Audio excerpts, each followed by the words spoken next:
Welcome to the epicenter of sports and entertainment. This is The Rude Dog Show. Now, here's your host, Rudy Reyes.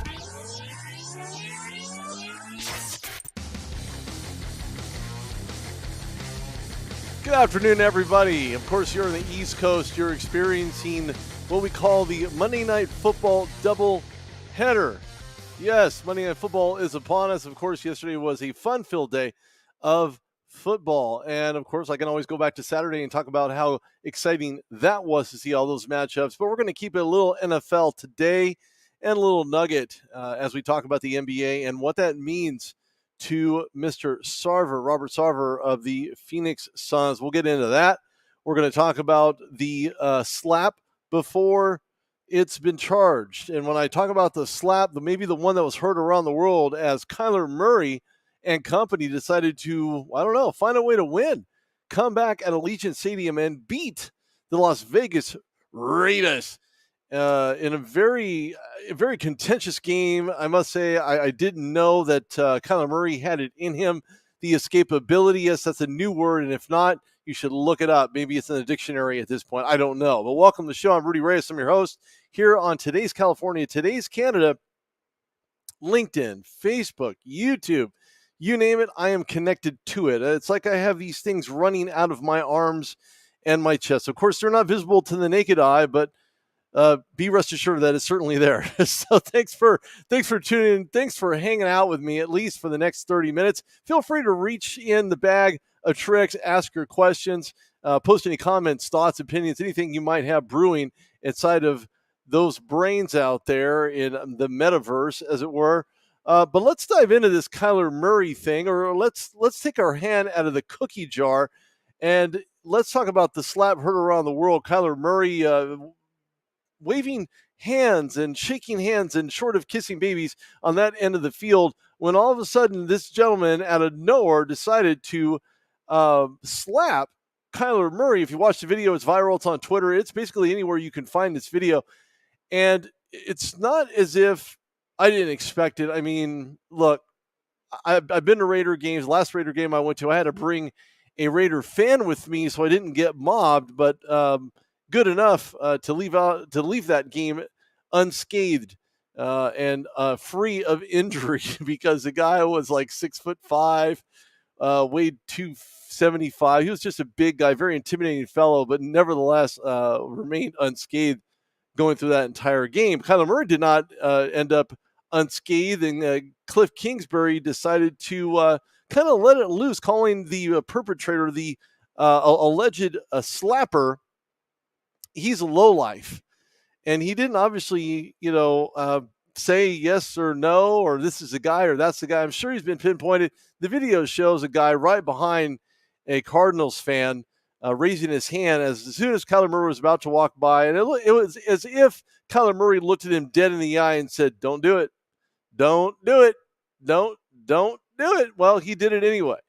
And needless to say that there may be some charges filed against this particular gentleman for a slap heard around the world, in Kyler Murray's world anyway, and the Arizona Cardinals as they go up on the Raiders in that particular game. Of course, a lot of things happened that weren't quite right with the Las Vegas Raiders, and a lot of things I did not believe I would see in a Raider game, and that's coughing up the ball unnecessarily, not holding on to the rock, and of course that scoop and score by the defense of Arizona. I didn't see this game going down to the wire. I really didn't see it going this far, to be quite honest with you. It was as if you went in the game knowing that the Las Vegas Raiders were going to handle this game, and it wasn't going to be even relatively close. But Kyler Murray, renewed contract, renewed footing, as it were, in the NBA, and having to play at Allegiant Stadium certainly stands to reason why he got paid all that money. Well, maybe not. I don't know. I'll leave that to your decision-making process. But another quarterback who is in the news, but for season-ending news, that'd be Trey Lance, who will be expected to recover and be ready for the 2023 NFL season with a fibula fracture and ligament disruption. I'm not a doctor. I'm not quite sure what that means, but I know that it's season-ending. That's all I need to know. And that's all 49er fans need to know as well. He posted on his Twitter line. Truly appreciate all the messages and prayers. Surgery was a success, and I'm ready to attack this rehab process. We'll never understand why, but I trust that it's all part of his plan, him meaning God. I'll be back better than ever. This chapter is going to make the story even greater. I don't know. Will it? It depends on who Trey Lance is in 2023 and if whether or not the 49ers find a reason to keep Jimmy Garoppolo around for just another year. That is all dependent, but they went on to win that game very, very handily with 27 points on the board by Jimmy Garoppolo and company. I wish him the absolute best. I can only say that when you look at Trey Lance, was he ready to go? Some would argue, some would say yes, some would say no. I tend to err on the side of no, not really. I don't believe that he was truly ready to go. I don't know if he knew that he was ready to go. I know the teammates really welcome back Jimmy G, but what that means, well, their season's still alive. It's not as if Jimmy G was traded off into nowhere land and there was no one else to lead the charge. So the 49ers, all things being equal, hindsight being 2020, were able to do a lot of great things, and that was to keep Jimmy Garoppolo despite the aforementioned starting quarterback who's now on IR, and that's Trey Lance. Another great game yesterday that I didn't think was going to be possible in the fourth quarter. When you look at the Miami Dolphins, it was not to be undone by the rest of the news going around in the NFL.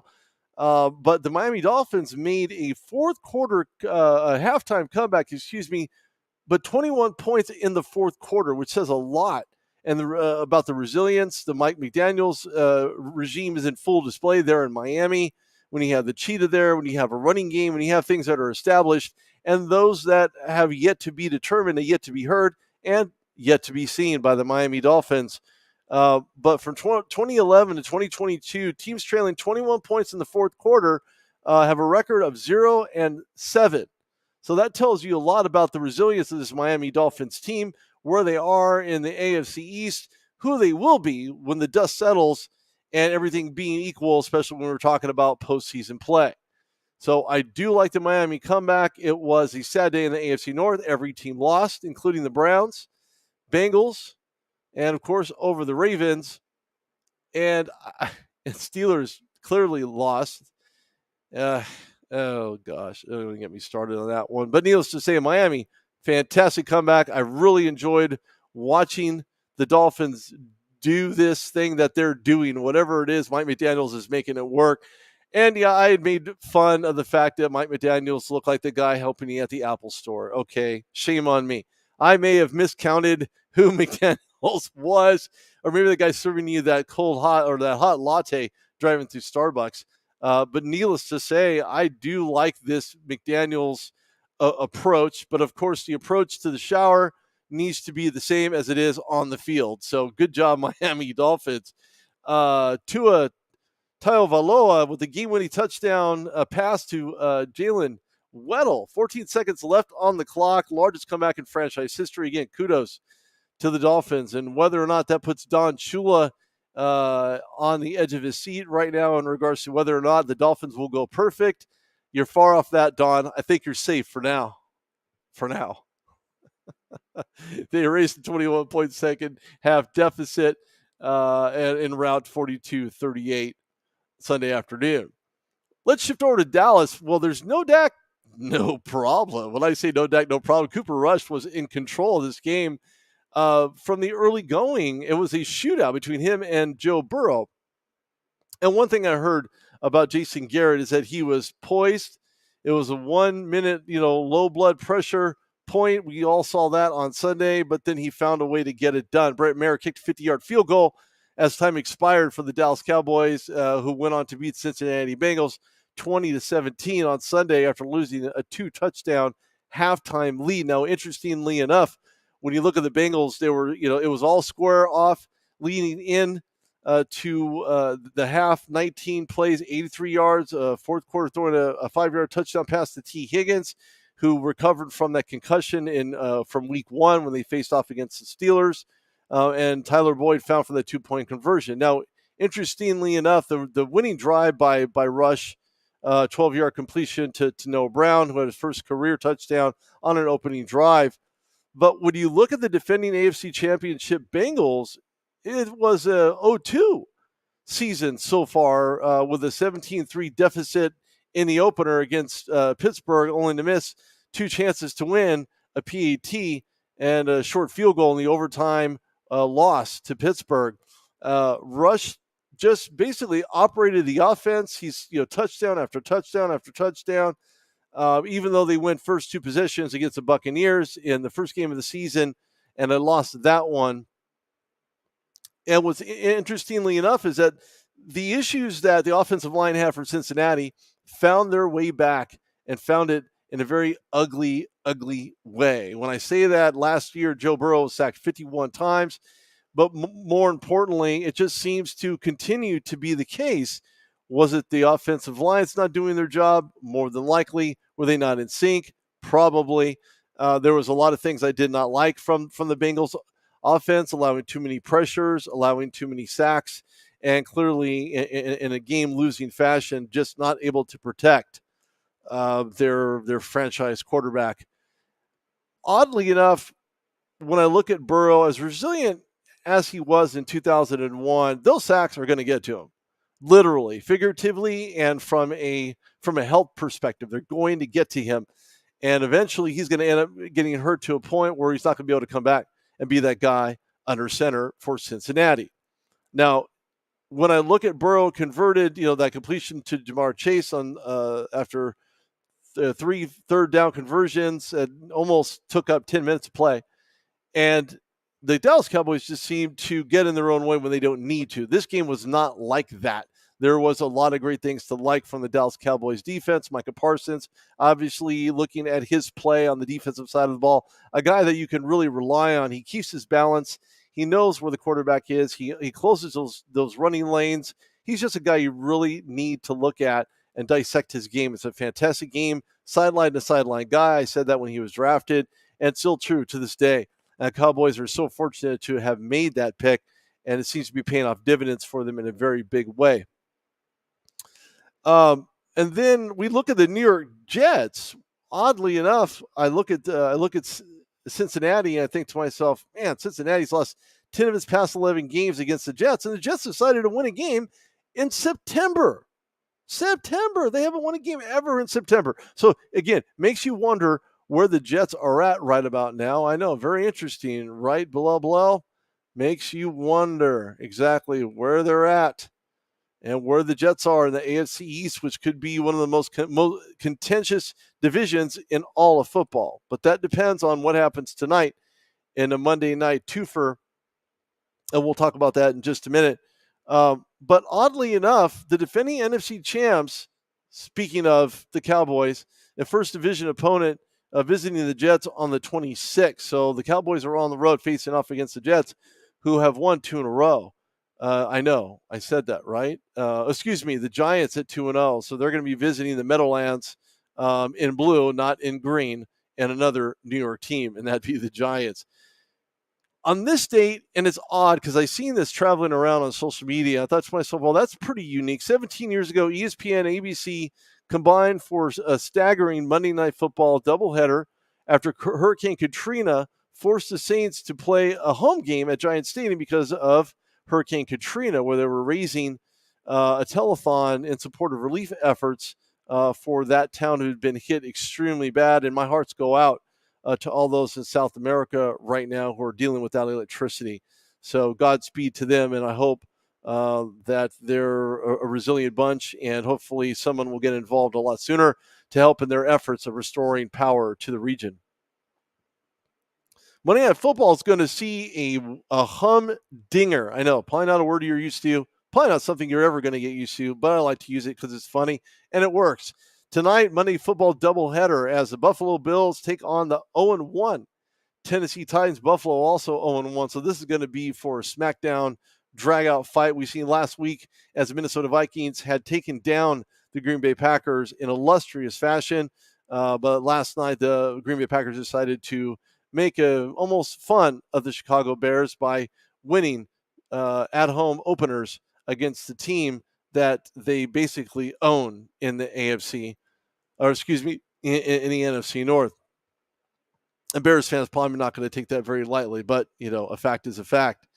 Um, when I look at the games tonight, I think to myself, well, you're not going to see, you're not going to see guys like Gabe Davis. He was a game time decision, now proved to be inactive. And the Bills are now 10-point favorites in this particular matchup. It's going to be Mike Vrabel, John Johnson, and the Titans could excel in this game. I wouldn't count them out necessarily. This is the game that they must win in the AFC. I just think Buffalo, based on their performance on opening day on September 11th, just set the tone for this is going to be a smackdown, drag-out fight. And the Buffalo Bills are going to take Tennessee Titans head on. They're still going to have to stop the run in Derrick Henry, and whether or not they can do that on the interior remains to be seen. But I do like the Bills in this matchup. I'm going to take the Bills over the Titans because I don't trust Ryan Tannehill on the other side of the ball, and I don't know that Mike Vrabel is going to be able to get it done on the defensive side, stopping this multilateral attack of the Buffalo Bills. So I'm taking the Bills in that one. And then when I look at the Philadelphia Eagles, they have all the makings of a team that's going to take over the NFC East. They're 1-0. They are at home playing against the Minnesota Vikings, who are also 1-0. And this is going to be probably, if that game's going to be first, this is going to be probably one of the best games of the week, only because you have in A.J. Brown, you have not Justin Fields, he's in the NFC as well. But you have Jalen Hurts, who seems to know how to get it done. Looked pretty good in the opener to me.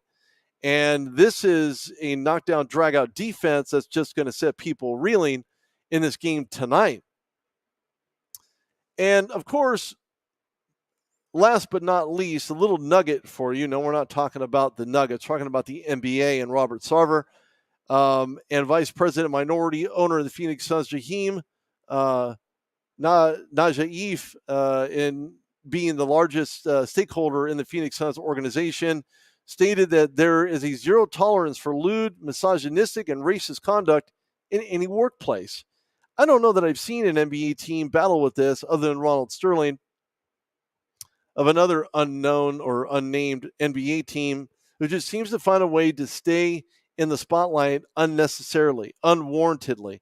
Sarver was banned from the NBA for 1 year, fined $10 million. Some people are saying that's not enough. Some people are calling for his absolute dismissal. I am probably one of them that are seeking him to be let go, for him to sell to the minority class, or find another owner, or maybe put it out there to allow another owner to come in to purchase the Phoenix Suns, because there's no room in workplaces for guys like him, for his approach to people that work for him, that work underneath him. And just because they do so does not give him the ultimate green card to say, well, I'm going to say whatever I want, when I want, and how I want, and who I want to say it to. This is not that kind of place. And I look at this, and this story is a little not really dated. I mean, it's obviously completely and utterly relevant, but I think more important, when you look at the Suns and you look at the organization, there's really, and any organization, any NBA organization, any NBA team, any NBA franchise, once you get Adam Silver involved in the process, things move very swiftly. And that's one of the things that differs from the NFL when you have that type of ownership and leadership to make things swift, to make it fast, to make it move at the speed for which it needs to move in order to execute the laws and govern those rules accordingly and effectively. And when I look at this, I think to myself, any CEO, maybe executive director, president, teacher, coach, parent, this is unwanted attention. This is a termination almost waiting in the wing. Of course, you can't terminate being a parent unless you do that to yourself, and that's another story for another time. However, I just look at this as being a serious issue, and you have other organizations who have been paying the Phoenix Suns money for some time and refuse to renew those sponsorships because Robert Sarver is still there, and they have every reason to do just that. Keep the money to themselves, maybe invest in another team or another organization, maybe someone out there deserving of the money, because Robert Sarver has certainly put a black eye on this Phoenix Suns organization. Um, I look at this as being a very, I don't know, this is an ongoing theme. I mean, as if you have money and you can get away with doing whatever you want, saying whatever to whoever you want to say it to. And it should not be that way. There are rules to follow. There are regulations that we must adhere to.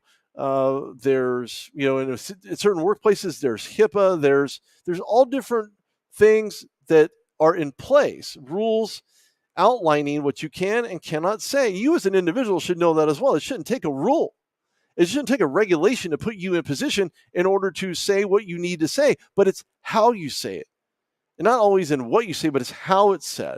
And that in of itself is a big problem because guys like Sarver, Sterling, amongst many others, and I'm sure there are other organizations within professional sports that are dealing with the same thing, but they're handling it internally and they're handling it relatively differently.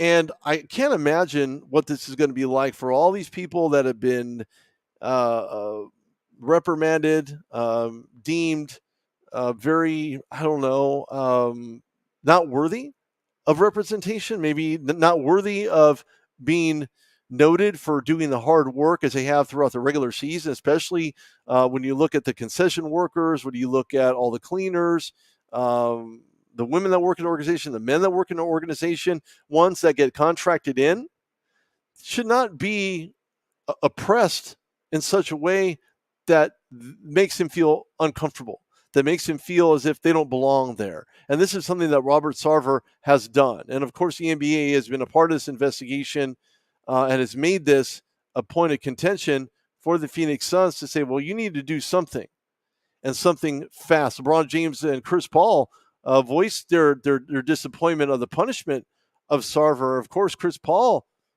playing as a starting point guard for the Phoenix Suns for many, many years, stated in view of all the sanctions felt short and truly addressing what we can all agree was atrocious behavior. Najafi's letter was released on the same day. Phoenix Mayor Kate Gallego, some of the city's council members, releasing a statement saying they were appalled by the actions that were detailed in the Sarver report. So again, no one is above this. No one is beyond this. And this has to stop. This type of behavior, attitude, mentality has to stop. This is Rudy Reyes on the Rude Dog Show on today's California, today's Canada. Thank you so much for tuning in. I certainly appreciate it. Not a lot of comments, but hopefully you get a lot of views, a lot of likes. I certainly enjoy that. Throw me a follow at Rude Dog Reyes on Twitter, Facebook, LinkedIn. I also enjoy talking sports on social media. So don't forget that. I always seem to throw that in there. Subscribe to me on YouTube. I know not everybody's like really hot into YouTube, or maybe there is, or maybe you're looking for solid content, but this is conversational content. And I've been doing this a long time and would love to get some type of feedback, commentary, shares, likes. Anything would be great, but nevertheless, just subscribe. And I certainly appreciate it. Last but not least on this Sarver issue, she went on to say that it's unacceptable for the organization's leadership to be associated in any way with despicable actions detailed in the report. The statement said, we were equally concerned about a culture that would enable these actions to occur time and time again, at most ineffective disciplinary action. And that weighs on the shoulders of the NBA and the legal counsel in the NBA, and what that means moving forward to prevent things like this, like Robert Sarver, like Sterling from actually taking place, because there is no place in the NBA for this. I'm Rudy Reyes. Thanks for tuning in. I appreciate it, and enjoy tonight's games. I'll see you guys tomorrow.